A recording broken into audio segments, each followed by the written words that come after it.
So I've been really geeking out lately on the word liminal. And I love liminal spaces. Like, I think that there's a liminal space between when you're awake and you go to sleep.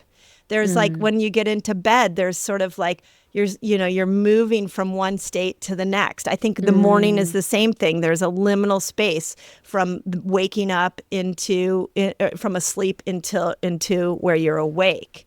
And I've been thinking that we don't give enough conversation to the power of insight in those liminal spaces, which is what I hear you talking about. And so talk to me a little bit about because I think the soul is telling us something in those liminal spaces. And you talked about it being in the body. But when an insight comes in, like a thought in that liminal space or a inner knowing, is there a way we can grow that insight into something that's more tangible for our life? Does that make sense? Yeah, totally. So it's the difference between knowing in your mind and the inner knowing, right? So the moment you're trying to be certain of something, you're coming from your head. The moment you go into, I wonder, what a mystery, being like curious curiosity about it. Yeah. You're in the soul. And I think it's interesting around that. I think the older we get, and particularly on the spiritual path, the first part of your spiritual awakening, I call, is awakening of the mind. You are like, oh my gosh, like you might find out about past lives or life between lives and, all of this stuff. And you're like, I need to find the purpose of life, as if there's this finite answer that you're going to reach. The further you go along your spiritual journey, you realize all there is the great mystery. But in that great mystery, all of the codes of life. And I think it takes a certain maturity to be in the I wonder. But when you're in the I wonder, you're in surrender. You're in the merging with spirit. So actually, it's like a contradiction, because the more you open to it, the more you will receive, that you will have that inner knowing for. So it's like the classic statement, the more I know, the less I know. Like the more I know, the more I realize I don't know. Yes. But then the more you loosen your grip on having to know, the more you will know. That's right. Fascinating. Yeah, that's the other side of it. Oh my God, that's so good. Now I want to go into, because I know you have written about this. I heard you on Nancy Levin's podcast talk about the mother line and the ancestral energy that comes through mother line. And you said something on that podcast that just blew my mind. And it was around this idea that our eggs are developed when we are in our mother's womb, and our mother's eggs were developed when she was in your grandmother's womb. And I started to think, that makes sense, that the eggs in our ovaries are this genetic connection to all our mother, our grandmother, our great grandmother. Like, it is a connection through the whole line. So I had this thought that what happens when you go into menopause and now you're out of eggs. I'm just for the sake of simplicity, you don't have any more eggs. I think that is also a time to release yourself from the mothering that came through your ancestral line.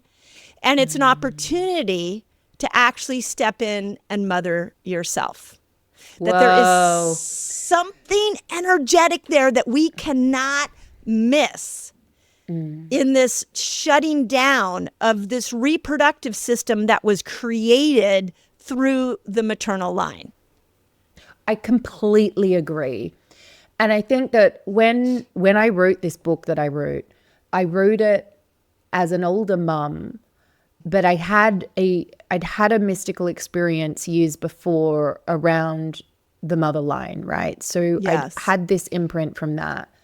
But then when I gave birth to my son, while I was entering perimenopause, I saw that. I saw my separation. I saw the inherited rage, grief, etc. from my feminine line all the way back to the original mother, including gifts and all of that as well. But in my postpartum period, it all erupted out.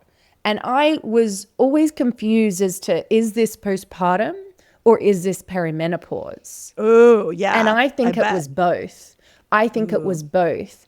And for me, it was a period that was extremely intense at the beginning. I go all in when I'm in something.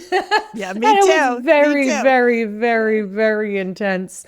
And I remember the day that it finished. And I had this experience. I was literally just driving through the countryside where I live here. I'd just been to a somatic session with my body worker. Uneventful. I was feeling really chilled. But all of a sudden, I had this experience of my soul coming fully in and going back down the line all the way to the original point. When I had my son and gave birth to him and I started experiencing a lot of ancestral stuff, my grandma was also near end of life, and there was definitely something happening between her, my mum, and I. And it was almost like my grandma and I were expressing this rage together. It was incredible. But that felt like it was coming from the line through me. But this moment was, and I knew it was over. And then it was literally to the day that I knew I need to teach on this now. Like I had no desire to, but it was like, and it's done. And I think that while my experience was quite full on, I do think many, many, many of us are going through it. And some of us are experiencing it through rage and grief. I think we're also experiencing it at a time when the collective is experiencing this too. And so it's more intense. It really is more intense. I'm also fascinated by the midlife transits as well, astrological transits, Pluto square Pluto, Uranus opposition, which lead into those years of perimenopause. Interesting.